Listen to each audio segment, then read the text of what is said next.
Hi guys, I'm Jen. Welcome to my channel. Today's video I wanted to talk about sort of like the rebirthing process. And I see this as after I've gone through like an enormous betrayal, backstabbing, abusive situation, and I've gone into freeze mode, and then I have to like get myself out of that to start getting back up and going again.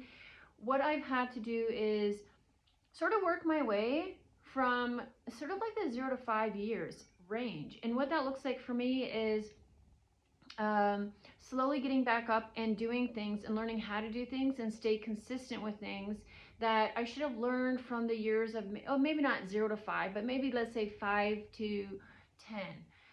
It's things that I never invested in. I was raced through them. I wasn't shown how to do it properly. And so I never felt like I had time to do these things. And so when you feel like you don't have time, that's a lack mindset, right? And so there are times where it's like my parents would get us to do chores, but they wouldn't show us how to do the chores, right? But they may be upset that we didn't do the chore properly. But in reality, they never took the time out to teach us. They were just telling us. And so after I've been through a betrayal and I had to help myself get back up again, there's so many things that I had to do for myself. And the last time I went through this, I actually did have help because things like I had community groups that provide food for those that are, have addictions or in abusive situations, or just, financially can't afford it. And so that was really helpful because at the time where I was trying to sort of rebirth but recover, I was too tired to do anything. I could barely, like, if I just wanted to be in my home on the couch resting. My system was overworked, and I was burdened with a lot of heavy emotions like helplessness, hopelessness. Like I really couldn't see my way forward. Now looking back at that time, I really had no clue on what this was going to look like. Well, I'm still coming out of it. There's still things, I still have challenges, I still have, karma to clean up in the way that accountability for my past actions and not knowing what I didn't know, and now I know them, and now it's like, oh, this is worse off than I thought. And it's all because there were times in the past where I just didn't have time or make time. I'm going to say make time to get details on. It's like I would rush into situations without knowing how to get out of them, if that makes sense. And in a way of, rushing into relationships without asking like who they are, and just not knowing what I was rushing into because I couldn't see the signs, right? And even when I started to see the signs, I still felt the need to ignore them because I couldn't handle the bottom of the basement, my painful truth and the reality of the situation that I was in. Not only the situation that I was in, it's almost like the situation that you're born into, because when I've had to recover from so many betrayals, and we'll call them tower moments, whatever you want to name them, the base of it is a lack of information and a lack of education, but also trying to recover from not receiving what I needed as a child, and then trying to learn and look at what that is as an adult, but also using a lot of bad advice just from surrounding environment, society, groups, religious groups, spiritual groups, like people outside of me. And so I do feel like this last major betrayal I went through, it was like, well, it was kind of like a two-part series. It was like having to leave one job that I was at for 2 years, and then taking a rest, and then getting another job, and after 6 months having to get out of it. And so I'm learning that in these situations I gave too much, I cared too much for other people and instead of me. And so like why I say it's kind of like a rebirthing period is because I'm getting back. Every time I get knocked down, I have to get back up. So that would, I guess, be rebirthing. But this time I really had to get clear with the situation, and it really impacted me to the point where like I care too much for other people, and not only what other people think, but I would just I cared about hurting other people's feelings when they were like abusing me. And so I've had to really, I believe, move from prey to not predator but empowered. And so I think that's part of the regrowing, is like growing into yourself as opposed to conforming, and you know what I just saw is like you can grow, I think, like squashes or things, and you can put them inside a mold, and like the vegetable has to conform or will conform to its environment, right? And so that was like the old version of me, and the new version of me is like removing that mold and deciding what is important for me and what I decide to do and how that benefits me. Now there are things to do, unfortunately, like I do think I have an upcoming situation where there's something I have to do because I haven't been able to get myself into a position that is ideal. And so I do think there are like shades of gray where it's like you get further and further and you grow further and further and you get better at your boundaries, at recognizing red flags and knowing, like, I know this environment I'm going into. I know it makes me tired, but if there's something I have to do to attain something, I still have to walk that path. And instead of being like, I have to do that because that's what I need to survive, there's also a level of knowing and moving through that where I no longer care like I did before, if that makes sense. So I think a lot of rebirthing myself is like regrowing myself where I do the percentages of like other people's discomfort and my comfort are balanced out now, and also recognizing a situation exactly in the beginning for what it is and what it will be, and not expecting anything to change while I'm there. And so like the goal is, you know what, if I have to go back into an environment where I feel like this is not going to fully benefit me, but I still need that in order to get by, I'm going to offer what is acceptable in that room, but know that I'm reading all the signs, I'm seeing all the signs. This is not, I'm not delusional. I'm not making this into something that it's not. I don't need this to be something that it's not in order for me to feel good or to feel safe or secure. I'm now coming to the conclusion, like, this is something I have to do to get by. This is not ideal, but at the same time, it's for a certain period of time. It's not forever. And that was something I think I struggled with coming out of the betrayal, is when you're in that energy of betrayal. I had to work myself through that emotional place of telling myself, this is not forever. This is not forever. And it was challenging because I just had to rest more and give myself more time. And that was challenging. But now moving forward, now I've gotten more answers. I'm not there yet, but I'm getting more info. It's actually pressing me now. This is where you realize, like, this is what it is. This is what I have to do in the meantime to get by. But I think it kind of pushes me. Whenever I get more information, it's kind of like, okay, if this is what I have to do until I get there, then I'm going to have to show up in a certain way so that I can endure it for a period of time, which I don't enjoy. But like, we're not in a perfect world. A perfect world means everyone knows what abuse looks like, what bullying looks like, and they recognize it and they don't tolerate it. We're not in that world. So I had to look at, like, how can I work myself into this world with and still get what I need without having to feel like I have to invest everything of myself and energetically to something that I know is not fully invested in me. And so I've had to moderate. And so I had to recognize, like, before, in part of this like growing period, where it's like I was moving towards people who I thought, wow, I can make this work. I could really help out here.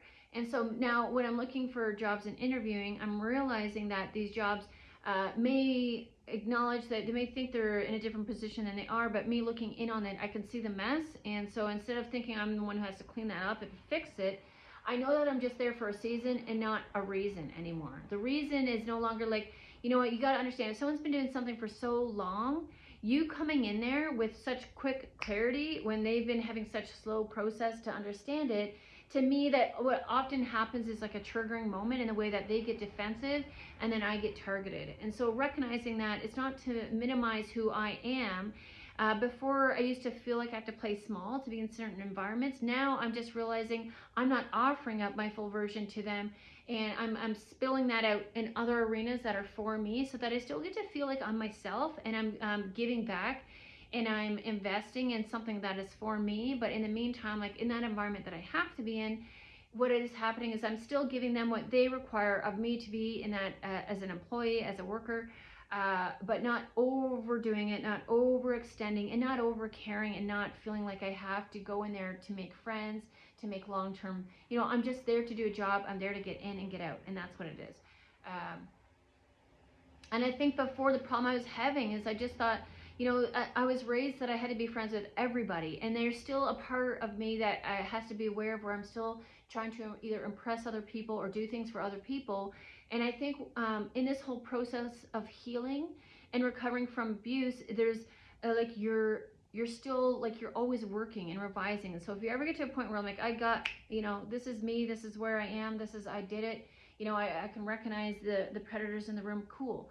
But like, that's wonderful if you have a place where you can still hide in your home. But when you're still hiding in your home, now you're still prey, right? So you still need to be out in public. You still need to be managing the public and being out there without becoming the target, the prey. And so I feel like this is another opportunity for me to really grow and learn how to add myself back into society without becoming the target, and without feeling the need to fix and clean up other people's messes. But also, I don't need to advocate for other people all the time, because the people that I've advocated for in the past, they really didn't appreciate it or care.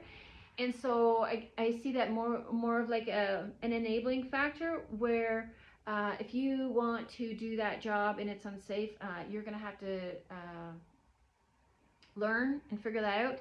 And I have to take care of me and get my bills paid, and take care of me, myself, and I. And so I realized in the past experiences, I would always be like calling shit out, saying, let's do this better, let's do that. But like, they weren't open to doing better, and so I just had to get to the point of where they're not for me. That environment is not for me. A lot of workplaces are not going to be for me. And so while I'm working to get my goal of being independent financially, I'm understanding that I still have to show up in a certain way, but without my heart being in it, if that makes sense. So I'm a workhorse. That's who I am. So I can't bring my workhorse. I got to maybe bring my work pony to work, and there's going to be a lot of things I'm going to see that are unfair, that are slimy, and I'm sure like make your skin crawl. But I'm also recognizing, like, in these other environments before, I was just way too friendly to people that were lying right to my face, and they thought they were somebody that I could tell they were not. And so I'm not going to be doing that. You know what? I understand the way predators work better now, not completely better.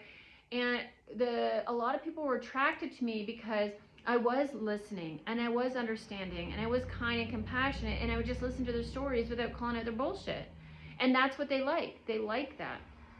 And so I'm not going to be giving my warm, kind energy to those individuals. I'm going to save that softness for myself when I get home from work, towards my pets, and my kids. And I'm not going to sit there and, I'm just going to be very closed off emotionally, in a way that I'm just not. And that can make you a target too when you're not. But I think it's more so when people see that you have a softness to you, and that you're capable of softness, and then you're not giving it to them, it's kind of like a chasing energy. So I think that's what I'm going to be doing differently this round too, is like just not offering it up as in it's not even there. And I think that's what I have to do. I don't know if this is going to work, but I know that what I'm doing, I'm not at that part yet where I can be financially independent. And I'm definitely not ready to sell my home and go homeless just to be that, like, there. And so I've had to learn, how can I manage myself in these environments where I know they're toxic, I know they're and this is where I'm going back in. I think I'm going back in. I have the potential to go back in. So I'll keep you updated on this, but I think the main lesson to take from this is, the more I learn to care less, the more I conserve my energy, and the less I give to those who don't deserve it. And I'm looking to work and find my crew who know how to have common sense and kindness, who know and can understand, like, what I'm offering is more than they have to offer. And so we're not compatible. I don't want to be, I'm looking to work out, be healthy. And so, like, people who are not living a healthy lifestyle are not going to be, You know, and it's like people recognizing, you know what, I'm not on that level, but I want to be on that level. How do I get there? That I can understand that. I can see that. It doesn't mean I got to run towards it, but I can respect that. What I can't respect is someone trying to show up and think that they're a compatible partner for me when I'm like, they have not done a lot of the work. So with that same sort of recognition, I'm going to take that with me and recognize that this is, that's, it just isn't that. I'm not looking for long-term friendships. I'm not looking for long-term workplaces, because the reality of the situation, there are not a lot of workplaces out there that, it's, I don't think it's also like all with ill intent, but I do think things tend to get away on people. And unfortunately, like, money is a factor in the world. And maybe that's something I'm having to learn too. Like, maybe this is just how business is run. I don't know. I don't want to run my business like that, but I've never had a business to run yet. And so I don't know what that looks like. And I don't know if maybe I will never have a business. Maybe, I don't know. You know, sometimes you just look at, like, I thought this was going to be like this, and it's not going to be like this. So maybe I have to do something different. I don't know. So it's also allowing me to find out what I do want and what I don't want. And so, yeah, caring less. And people are going to take this and twist it. You know, it's not that I'm not a caring person. I'm a very caring person, but I can't just keep showing up with my heart on my sleeve in every room. Do you know how exhausting that is? That's exhausting. And not everybody deserves my heart, because, like I said, a lot of people, it's kind of like if you show up with, you know, if you ever had a potluck. I'm going to use this example. It's a good example. I remember at one of the workplaces, we would have a potluck, and it's like everyone is like encouraged, you know, you can't just show up and not eat. So you got to bring something, but some people just bring nothing that is something. You know, it's something that they picked up. It was the cheapest item, so they could say they brought something, but there's zero effort, zero cost, and zero thought. And then you get the other people that are like, you know, I love to eat good food, and so I love to love with my food. And while you don't want to be conditional with your food, if it's one thing where someone's like, I wasn't feeling well and I couldn't make something, but there is also a difference with someone who makes a pattern of not showing up. And then there's just like, I remember this guy made something, and it was like low in fat, low in whatever, and it was not enjoyable to eat. And then there's, you know, so like sometimes you just don't need to get involved. You know, maybe potlucks aren't your thing. Maybe you don't, you know what, I didn't make anything, I didn't have time, I'm not going to show up, and I'm not going to participate in the potluck. You know, sometimes it's just like realizing, like, a lot of things in life don't need to be that deep. And I know they were deep for me in the past, because it's all I had. It's all I had. I was so codependent on these connections, and these connections needed to run like this in order for me to stay connected with them. And so I'm realizing, like, not every issue has to be that deep, and not every, I mean, there's a difference between abuse and just like someone and their lack of understanding. And so I think I'm learning how to moderate that better, so that I don't have to, like, you know what, I just picked my nose on camera. It's not that deep. You'll be okay. If you have an issue with that, you're going to have to go to somewhere else where they edit everything. My nose is itchy. I'm going to itch it, you know? And it's like, I think it's like me recognizing, like, people who are intentionally manipulative and abusive. And I do think I'm getting good at people who are, you know, just because someone doesn't have bad intentions, it doesn't mean their actions aren't harming you. But it also means I don't have to go into an emotional, like, regurgitation of it. But I can just understand, like, that person is just not capable of treating me the way I want to be treated. And it doesn't mean I have to, like, shun them, or, you know, like, I don't want to spend, you know, I don't want to enjoy spending time with you. I don't enjoy it. You're not my person. I don't have to be rude to you. And now the problem in the past is where I moved towards people too quickly, and so I'd find out, I was like, oh, I'm too friendly with that person, and I don't really like them at all. And so that's what I'm revising this way is too. I'm not jumping in being like the life of the party, or I'm just going to start out my quiet self, which I am a quiet person. So that's not going to be a smaller version of myself. I'm just going to be more observatory and quiet. and save my, I'm going to have to learn to control that part of me of where, because you know what, it's something I have to learn later down the road if I do decide to start dating again, that I can't just show up in a certain way. Like, I mean, I can, because like when I'm dating, I just stay away. But I think there can be danger in just being that warm, cuddly energy to people who are either not used to it or don't have access to it within themselves. And I wonder if that's how you get a lot of like, I know I don't want to blame anybody, but like there's people that mistake that energy.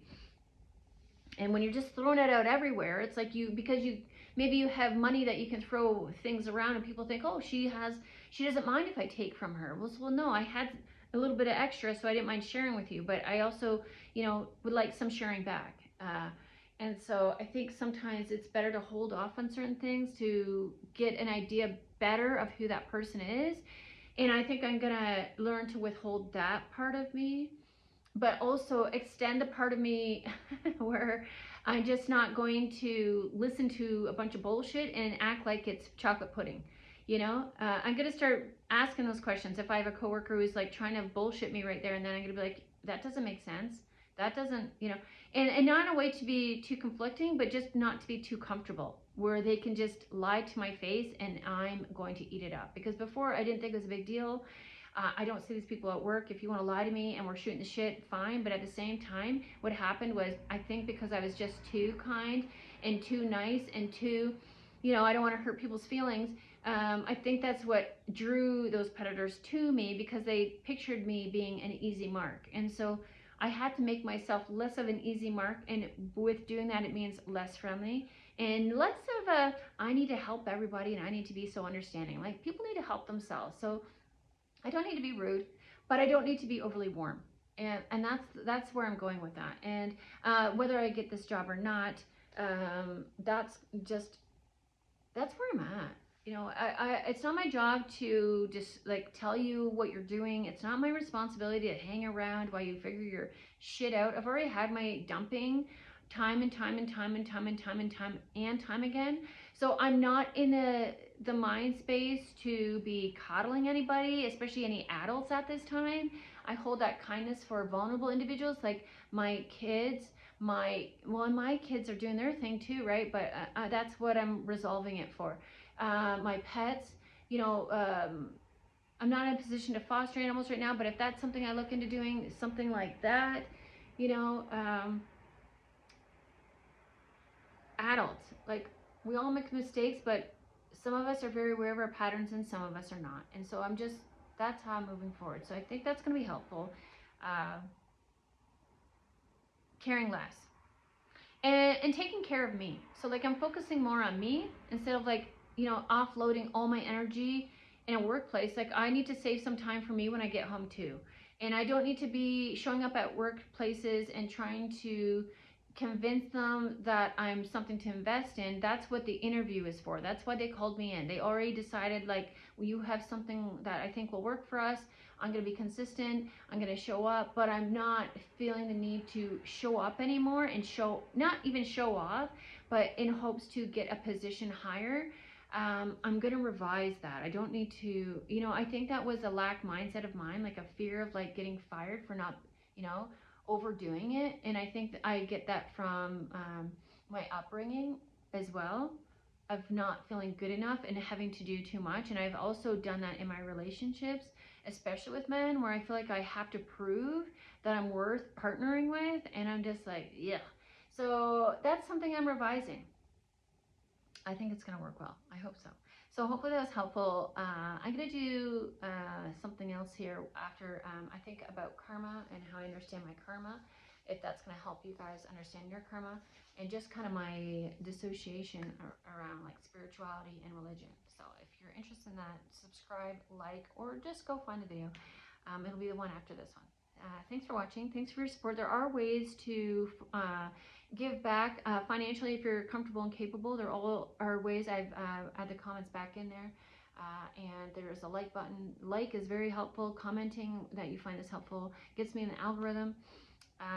And that is going to allow me to try to focus more on I'm trying to focus on like how I learn things and work through them so that it's digestible for those people that have, I want to put it in a lesson where it's like, you know what, there's just things that I just had to get better at doing. So I had to keep doing it, and there's things where I had to do it differently, and there's some things where I just have to keep doing it, and it gets easier as I do it. So I'm going to try to formulate some of the messages in that sort of format if it's helpful.